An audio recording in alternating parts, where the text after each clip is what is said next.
परमेश्वर के धन्य नाम की महिमा हो। प्रभात मनन के सत्र 2744 में आप सभी का बड़े प्रेम के साथ स्वागत करता हूं। आइए आज के मनन के लिए हम पढ़ते हैं प्रकाशित वाक्य अध्याय 2 पद 17। जिसके कान हो वह सुन ले कि आत्मा कलीसियाओं से क्या कहता है। जो जय पाए उसको मैं गुप्त मन्ना में से दूंगा और उसे एक श्वेत पत्थर भी दूंगा और उस पत्थर पर एक नाम लिखा हुआ होगा जिसे उसके पाने वाले के सिवाय और कोई न जानेगा। मैं इस बात को आपको पूर्व में बताया था कि पेरगमुन की कलीसिया एक स्थानीय कलीसिया होती हुई भी यह सम्राट कॉन्स्टेंटाइन के समय की कलीसिया का एक प्रतीक के रूप में भी हम देख सकते हैं। इसे उस समय कलीसिया रोम के पैगन धर्म के रीति रिवाजों के साथ मिलने जुलने लगी। वर्तमान ईसाई धर्म में देखने वाले मूर्ति पूजा, मृदक संतोष से प्रार्थना, मरियम से प्रार्थना, मरियम को मध्यस्थ समझना, यीशु मसीह के जन्मदिन के नाम में रोमी देवता के जन्मदिन को मनाना आदि आदि अनेकों वचन विरोधी गतिविधियां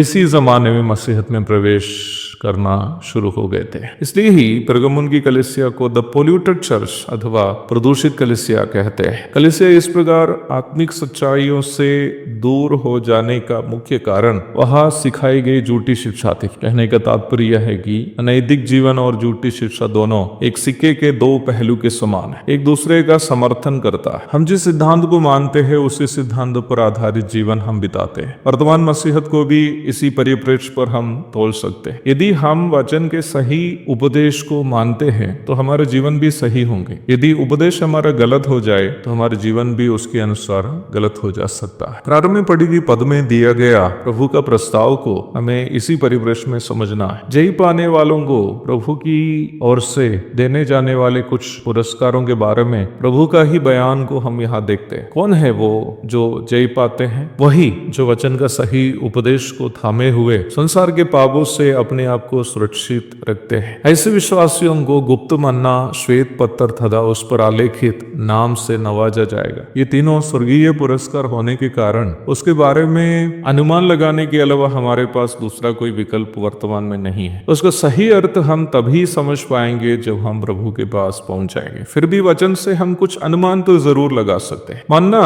विशेष स्वर्गीय भोजन था जिससे परमेश्वर ने इस्राएलियों को जब वे मिस्र से कनान की और मरुभूमि से यात्रा कर रहे थे खाने के लिए उपलब्ध कराया। नया नियम में हमारे प्रभु यीशु मसीह उसे अपना एक छाया के रूप में समझाए हुए है। यूहन्ना अध्याय 6 की 48 से 51 तक पढ़िएगा। वचन का सही उपदेश अथवा मूल उपदेश स्वयं प्रभु यीशु मसीह यूहन्ना 5:39 उपदेश को मानते हुए अर्थात उपदेश को जीवन में लागू करते हुए जीने का सरल अर्थ यीशु मसीह को अपने जीवन में उतारते हुए जीना है। ये केवल उन लोगों से ही संभव है जो प्रभु के साथ एक व्यक्तिगत संबंध में जीते हैं। अर्थात जय पाने वाले वही है जो यीशु मसीह के साथ एक व्यक्तिगत संबंध में जीने के कारण संसार के पापों से अलग होकर संसार में प्रभु के लिए जीवन बिताते हैं। यूसुफ और दानियल ऐसे दो शख्स थे जिन्हें पाप करने के लिए अवसर मिलने के बावजूद भी प्रभु से अपना प्रेम के कारण दुख उठाकर भी पवित्र जीवन बिताए। दोनों के जीवन के दूसरे पहलू वे लोग संसार के महान सम्राटों के बगल में विशेष पदवियों में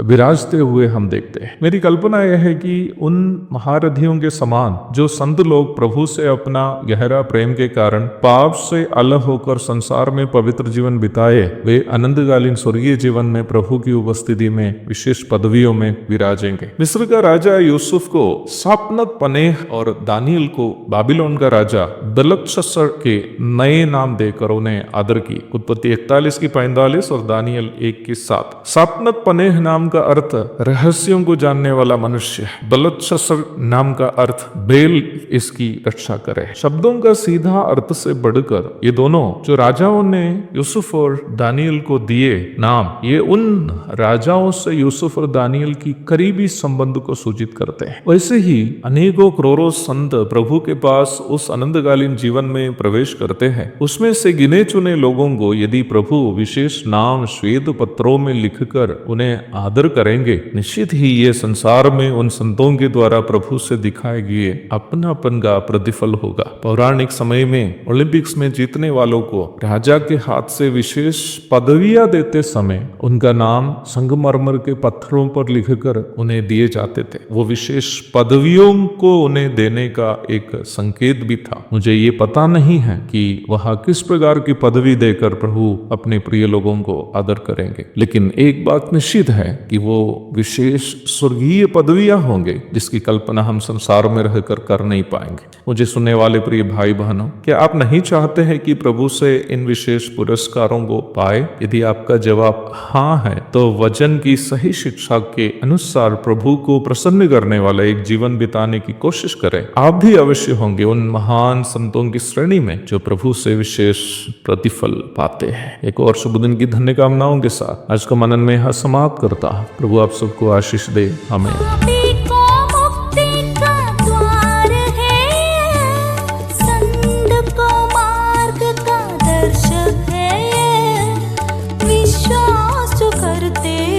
उसके लिए अनंत जीवन का साधन है ये है वचन, प्यारा वचन, यीशु मसीह का प्यारा वचन।